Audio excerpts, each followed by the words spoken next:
Hey guys, tonight we're going to slip back into the dim candlelight of a medieval palace. You know the type: drafty walls, tapestries doing their best to cover mold, servants shuffling quietly because no one really wants to wake up a moody monarch. We're talking about queens tonight, specifically about what they went through when it came time to give birth. And spoiler alert, it wasn't lavender baths and prenatal yoga. So, get cozy, dim your lights, maybe sip something warm. We're heading into the long, winding story of medieval royal childbirth.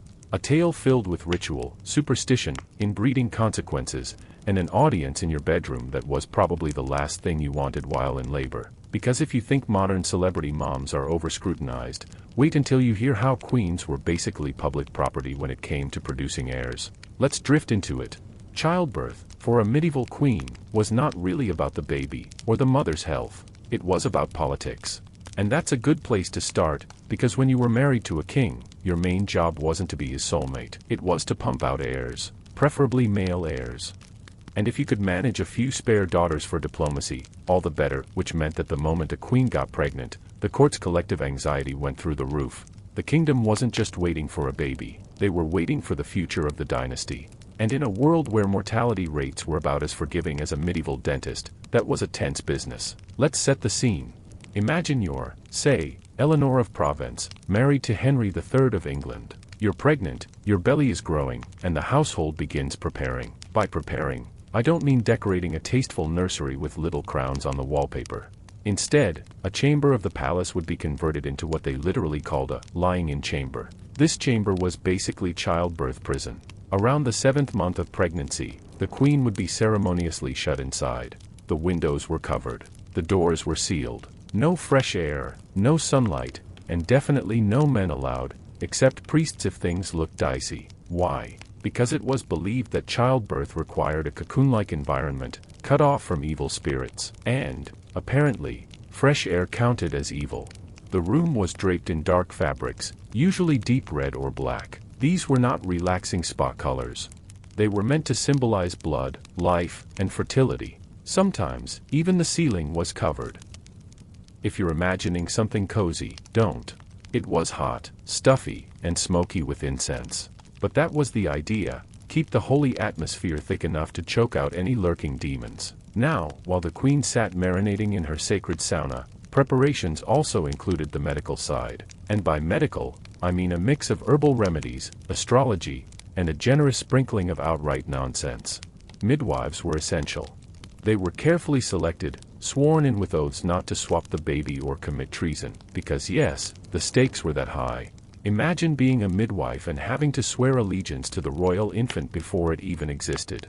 Alongside them were physicians, though to be honest, most physicians were men and not usually welcome in the lying-in chamber unless things were going badly. So, midwives held the power here. They were experienced, practical, and usually much better at dealing with the mess of birth than some court physician who thought leeches could solve everything. Herbs were stockpiled. You'd find dittany, rue, sage, and sometimes mandrake. Some were meant to ease pain. Some were supposed to stimulate contractions. And others, like mandrake, could just knock you sideways. Pain relief, though, was considered suspicious. Suffering in childbirth was framed as God's punishment for Eve's little fruit incident. So, easing that pain wasn't exactly encouraged.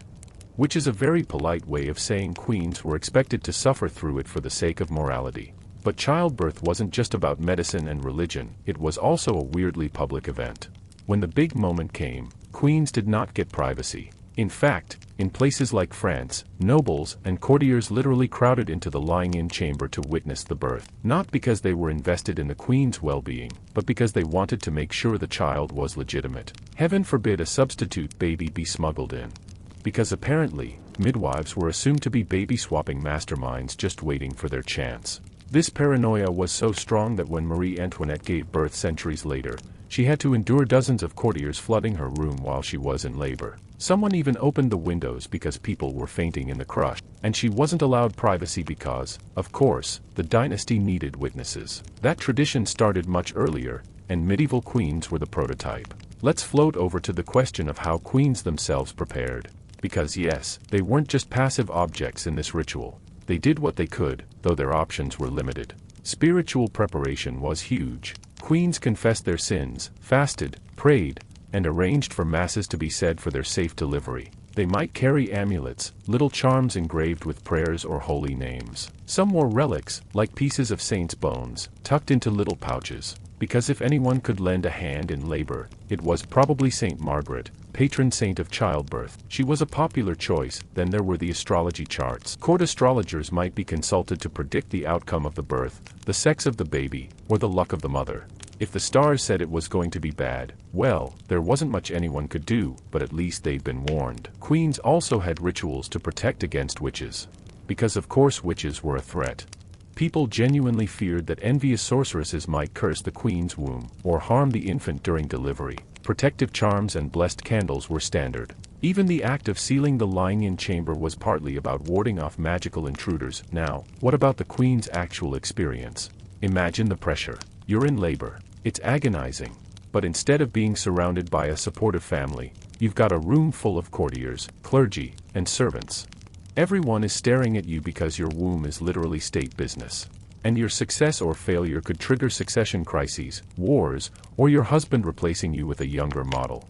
No pressure. For example, poor Anne of Denmark, wife of James I of England, endured terrible pregnancies and still had to perform the whole royal ritual. Eleanor of Castile, wife of Edward I, went through 16 pregnancies. 16. That's not so much childbearing as a lifelong endurance trial, and the tragedies were constant. Miscarriages were frequent, stillbirths common, and maternal death all too normal. Queens were not immune just because they had access to the best midwives and physicians. In fact, sometimes that access made things worse, because the best medicine, in the medieval sense, often involved things like bloodletting at exactly the wrong time. After the birth, assuming mother and child survived, there were more rituals. The queen entered a period called churching. This was about purification, because childbirth, in the eyes of the church, made a woman ritually unclean.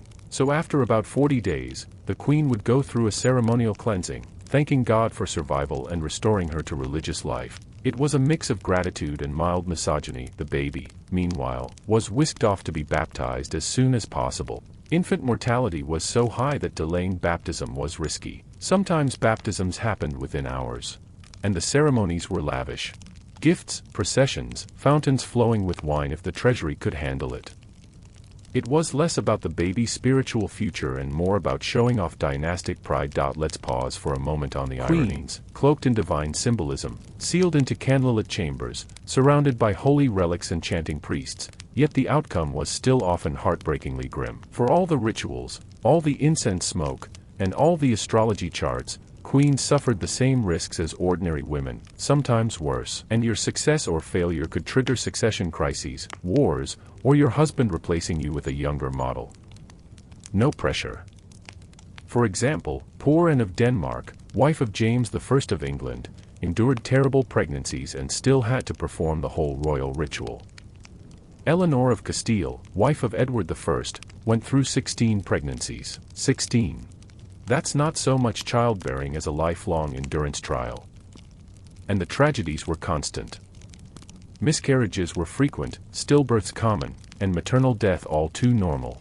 Queens were not immune just because they had access to the best midwives and physicians. In fact, sometimes that access made things worse, because the best medicine, in the medieval sense, often involved things like bloodletting at exactly the wrong time. After the birth, assuming mother and child survived, there were more rituals. The queen entered a period called churching.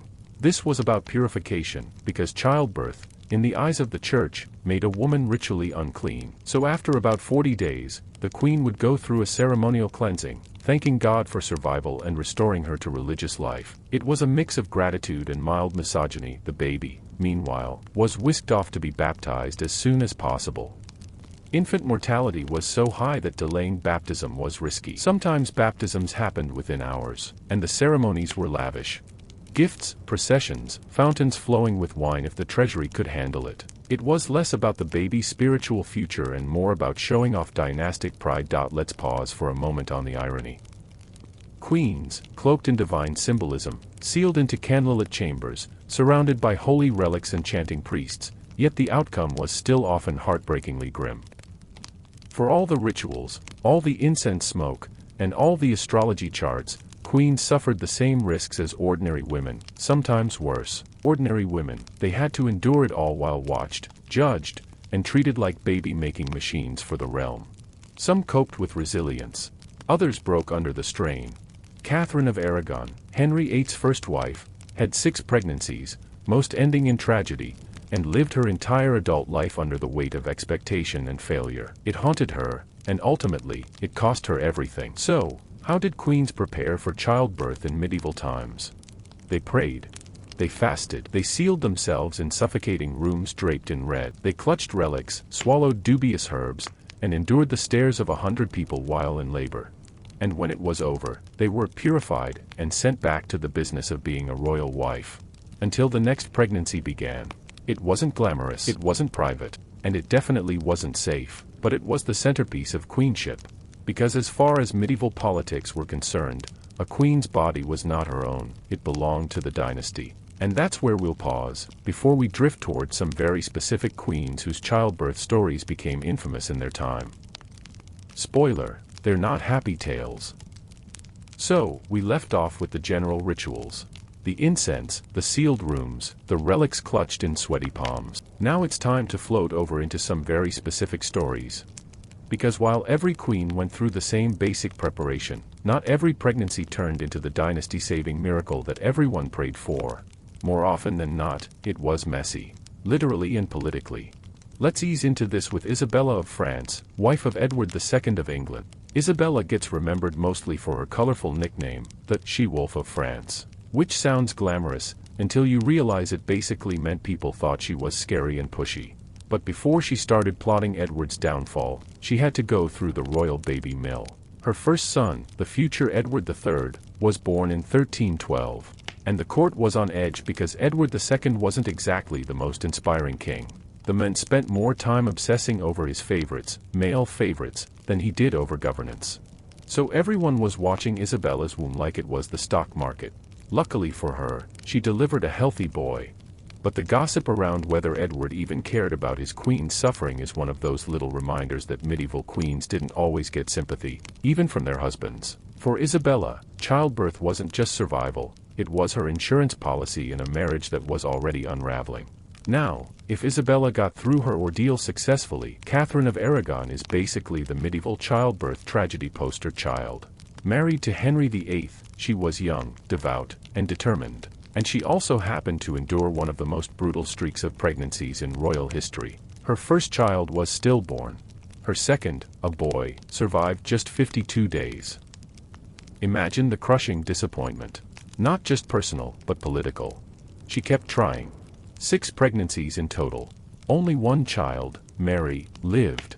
And Mary, of course, went on to become Bloody Mary, which feels like the cruelest cosmic joke. The stress of all those lost infants slowly destroyed Catherine's health, her marriage, and her reputation.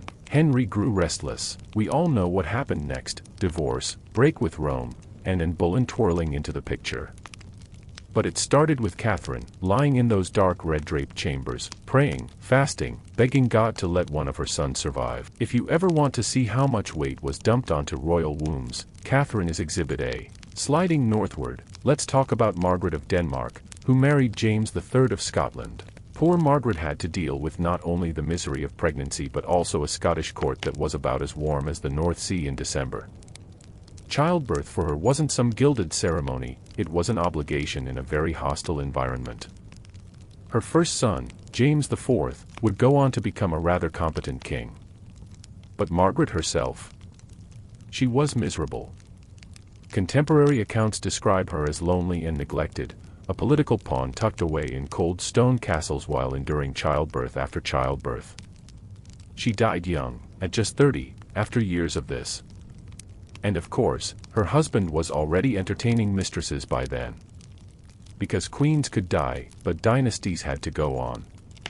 If you think that's bleak, let's drift further back to the late 15th century, to Elizabeth of York, wife of Henry VII.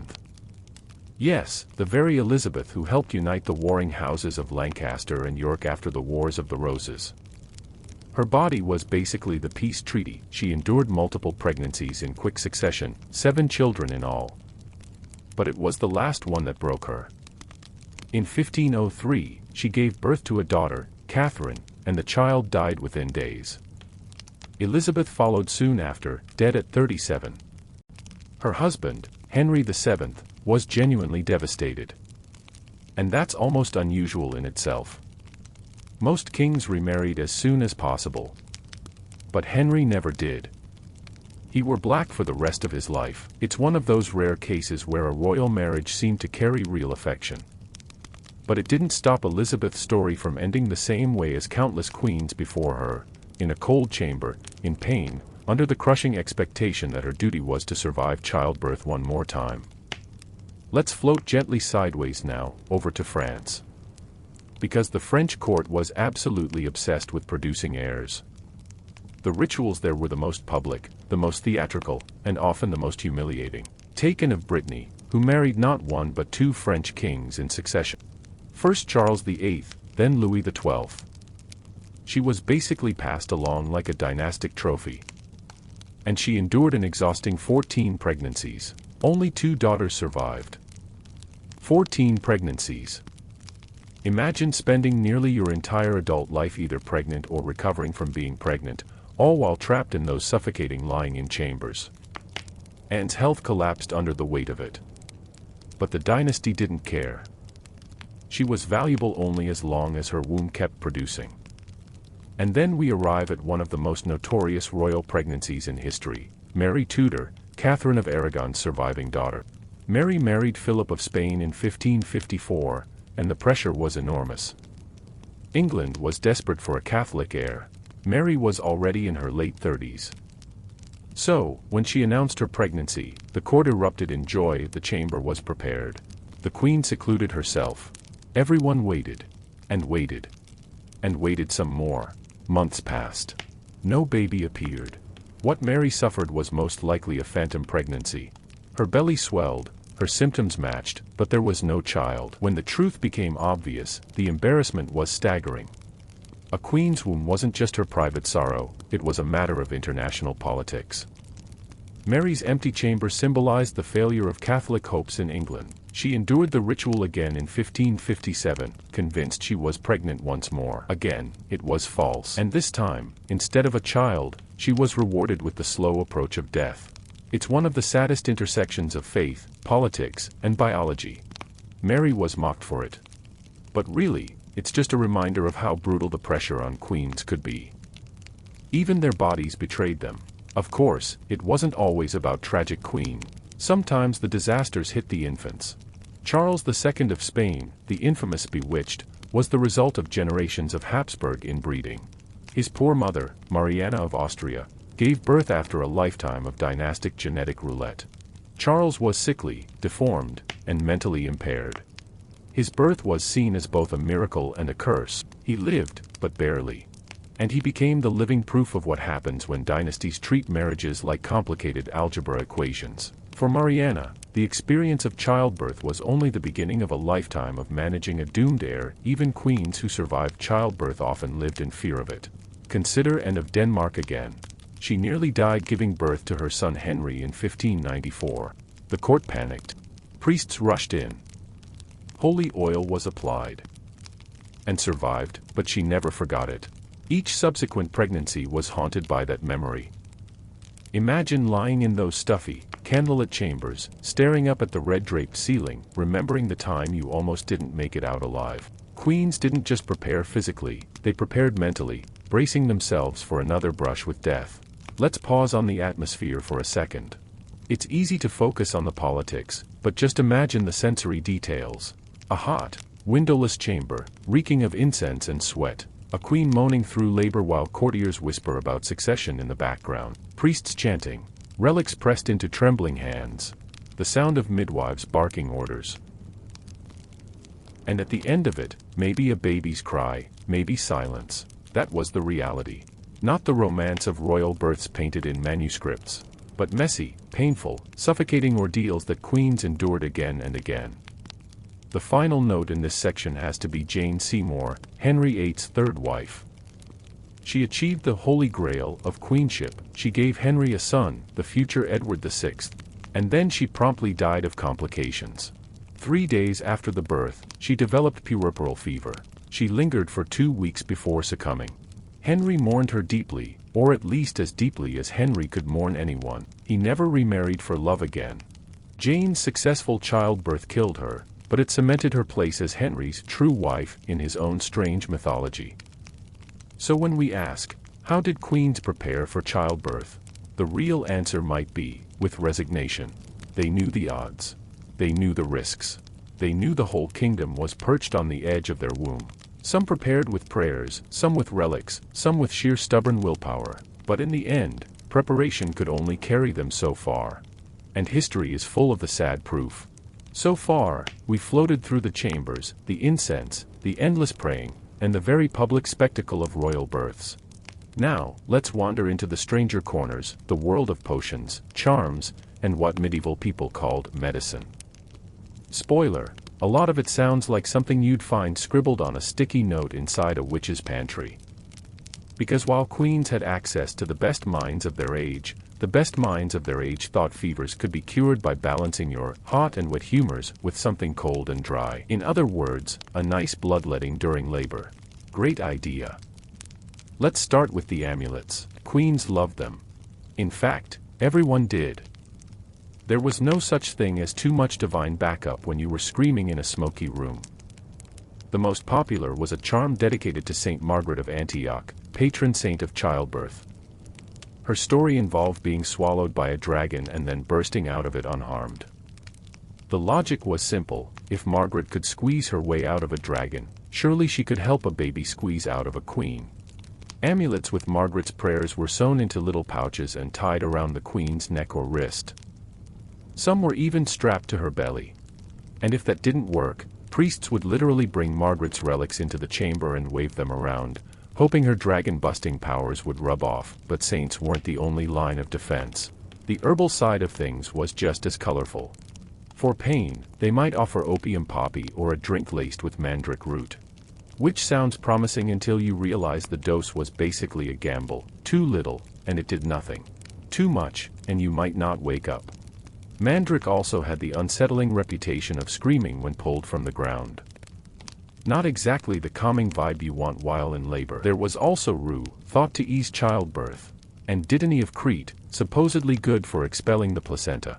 Midwives swore by mugwort for speeding things up. And then there was saffron, used as both a luxury spice and a uterine stimulant. Imagine your royal physician leaning over with a goblet and saying, "Drink this overpriced spice soup, it might get the baby moving." Now, if the herbs weren't enough, queens could turn to straight-up magic. One popular charm involved writing out verses from the Gospel of John on parchment, then strapping it to the queen's thigh. Another, inscribing a circle with strange symbols around the bed to block witches. And if you were really paranoid, you could scatter iron nails across the threshold of the lying-in chamber, because iron was thought to repel evil spirits. So, picture it, a heavily pregnant queen, in a room draped like a vampire's bedroom, with relics, herbs, nails on the floor, parchments taped to her thighs, and midwives chanting prayers while fumbling with mandrake root. And people wonder why infant mortality was high. The astrology piece was equally elaborate. Every major royal birth had an astrologer lurking somewhere nearby. Charts were drawn to predict the outcome. Was it going to be a boy or girl? Would the baby live? Would the queen survive? Sometimes, the astrologers even picked the best day for conception months earlier. The idea was that if a king and queen conceived under the right stars, the child would be strong, healthy, and male.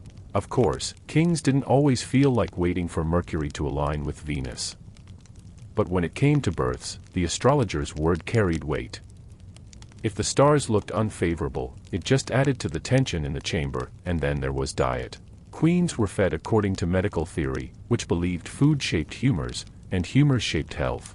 So, they avoided cold foods like cucumbers and melons, which were thought to weaken the womb. Instead, they were given warming foods, wine, spices, roasted meats. Great for a medieval banquet, less great when you're 9 months pregnant and sealed in a hot room with no ventilation. Milk was a tricky subject. Some physicians encouraged it for strength, others warned it might clog the womb. Fish was debated too. Some swore it was healthy, others said it made babies weak. And then there was wine. Wine was basically the answer to everything. Pain. Nausea. Wine. Can't sleep in your stifling chamber. More wine. It's honestly amazing any royal infant survived. Superstitions also crept into the birth itself. If labor stalled, midwives might try tying knots in cords or cloths around the queen, then untying them, symbolically unlocking the womb. Sometimes holy water was sprinkled directly on the mother's belly. If the baby seemed reluctant to emerge, relics of saints were literally shoved under the mattress. And yes, there are records of even stranger practices. In some cases, a woman in easy labor might be brought into the room, in the hope her smooth delivery would magically encourage the queens. As if birth could spread by imitation, like yawning. But perhaps the oddest preparation was the belief that hearing certain stories could help. Saint Margaret's legend was read aloud during labor. Her dragon-slaying escape was thought to inspire the womb to release. And so, while a queen writhed in agony, priests calmly read the story of a virgin martyr popping out of a dragon's stomach. Comforting. Sometimes, the psalms were chanted in rotation for hours. Imagine being in excruciating pain while someone drones Psalm 23 for the 5th time that day. At least it fit the monotone vibe. Of course, all of this reveals something important. Queens weren't just preparing for childbirth physically. They were preparing spiritually, magically, socially, and symbolically. The rituals were less about helping the mother and more about reassuring everyone else. Courtiers needed to see relics on the bed. Priests needed to chant prayers. Midwives needed their herbs. The king needed to pace outside, convinced everything possible was being done. And the queen, well, she had no choice but to endure it all, layered in charms and saints' bones, knowing half of it probably wouldn't help. Now, let's peek at a couple of queens who leaned especially hard on these strange methods. Joan of Navarre, Queen of England in the early 1400s, was particularly fond of relics. She collected them obsessively. During her pregnancies, her chambers were basically holy bone warehouses. She wasn't subtle about it either. Priests complained she practically hoarded pieces of the true cross, saintly teeth, and scraps of cloaks. It was less about devotion and more about insurance. If childbirth was going to kill her, she wanted every saint she could find in the room. Then there was Philippa of Hainaut, wife of Edward III. She had 13 children. 13. By the time she hit double digits, people joked her chamber must have been more reliquary than bedroom. Chroniclers note she was of strong constitution, which is medieval code for, she somehow survived childbirth a ridiculous number of times. Her reliance on charms and rituals is less documented, but considering the survival rate, maybe her stash of amulets was doing overtime. One last angle worth floating through is the aftermath, when rituals failed. Because if a queen died in childbirth, the relics, herbs, and amulets became awkward reminders. Sometimes midwives were blamed for negligence or sorcery. Sometimes courtiers muttered that the astrologers had picked the wrong time. And sometimes, the queen herself was quietly blamed for being too sinful to survive. Because nothing says compassion like blaming a dead woman for her own death. For example, when Jane Seymour died after giving Henry VIII his long-awaited son, some whispers suggested her sins had caught up with her. Which is wild, considering Jane was probably the least scandalous of Henry's wives. But in the medieval mind, death in childbirth had to have meaning. It wasn't just random bad luck, it was punishment, or divine mystery. So, how did queens prepare for childbirth, really? With relics strapped to their bodies, parchments taped to their thighs, priests chanting about dragons, nails scattered across the floor, herbs that could poison as easily as they could heal, and a whole lot of wine. It was theater, faith, and desperation all rolled into one. And beneath all that, there was the quiet truth: queens were terrified. No amount of relics could hide the reality that every pregnancy could end them. The rituals gave the illusion of control. But deep down, everyone knew it was just an illusion. We'll pause here. Next, in Part 4, we'll float into the more dynastic disasters, the times when royal childbirth, or the lack of it, tipped kingdoms into chaos. Because nothing says bedtime story like a civil war that started in a womb. So far we've wandered through incense-thick lying-in chambers, queens strapped with relics, and midwives with more herbs than a medieval apothecary. But all those rituals weren't just about keeping mothers and babies alive, they were about keeping whole kingdoms alive. Because when queens failed to deliver a living heir, it wasn't just sad, it was catastrophic. Succession wasn't some tidy legal process. It was a game of thrones in the most literal sense. No baby, no future. And when the cradle stayed empty, the swords came out. Let's begin with one of the most famous messes in English history, the anarchy. Picture England in the 12th century. King Henry I had plenty of illegitimate kids, he was generous in that department, but his only legitimate son, William Etheling, drowned in the White Ship disaster of 1120. That left Henry's daughter, Matilda, as his heir. Now, medieval people weren't thrilled about female rulers. A queen regnant. A queen consort was fine, scandalous. But Henry had no choice. He made his barons swear to support her. And yet, the moment Henry died, the barons said, actually, no thanks, and backed her cousin Stephen instead. Cue nearly 2 decades of civil war. And what sparked it? The absence of a male heir from Henry's queen.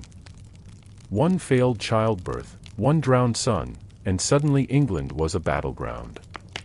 All because a royal womb didn't deliver according to plan. Glide forward to the 14th century, and you hit another crisis, the 100 Years' War.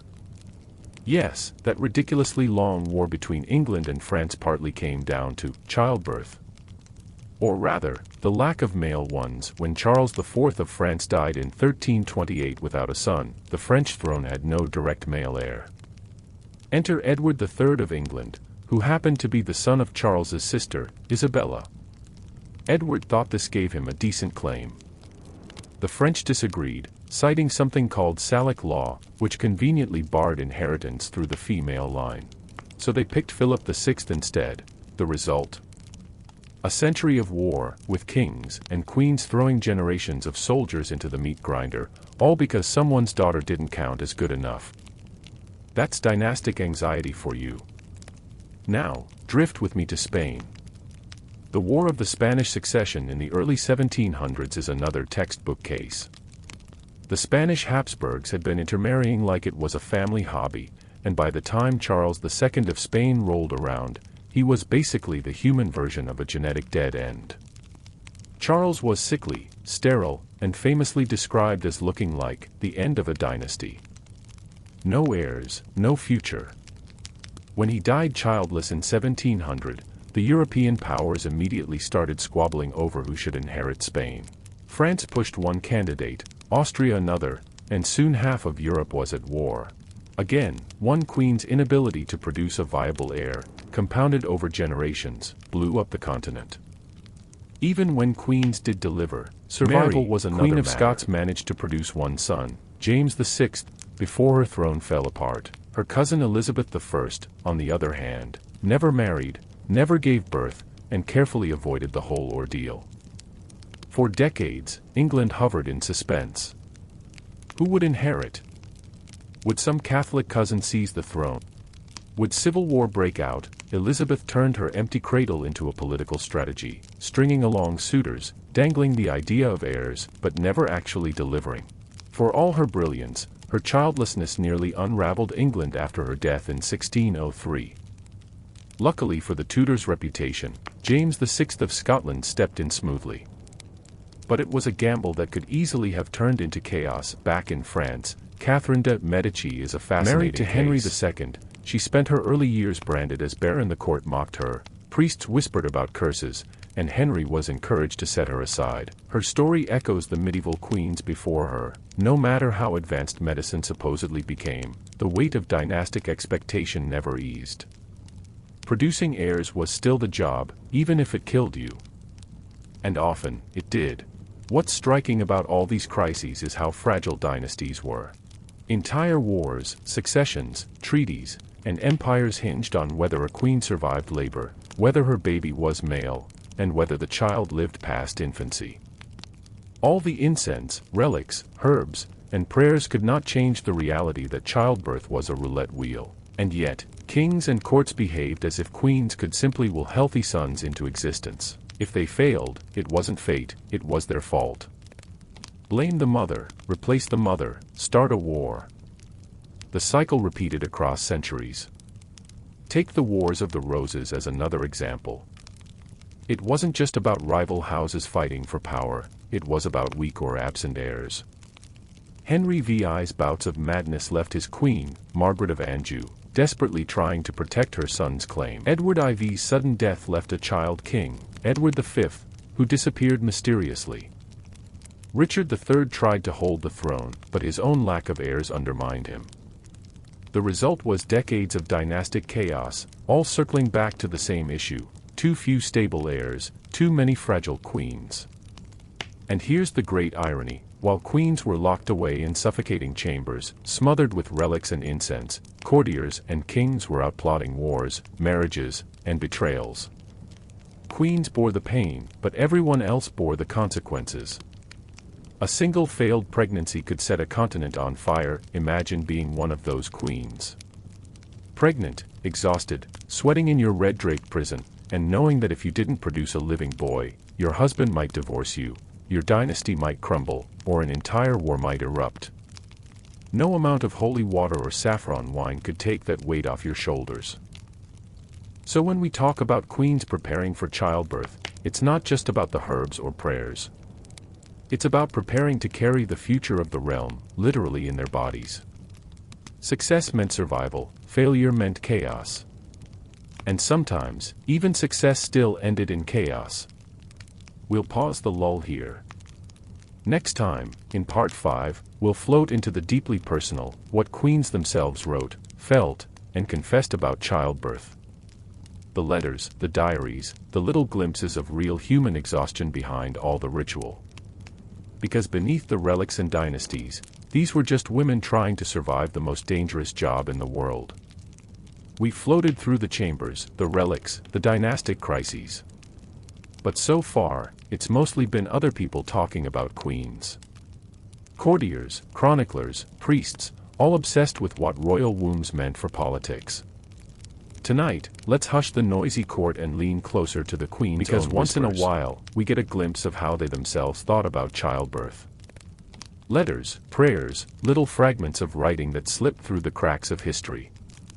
And what you notice is that queens were not the serene symbols we see in tapestries. They were frightened, exhausted, and sometimes bitter. Imagine being trapped in a hot red-draped chamber, stomach heaving, everyone watching, and knowing you might die. These voices are soft, but they cut right through the centuries. Take Catherine of Aragon again. We usually remember her for the political side of her childbirth tragedies: 6 pregnancies, 1 surviving child, Henry VIII tossing her aside when she didn't produce a boy.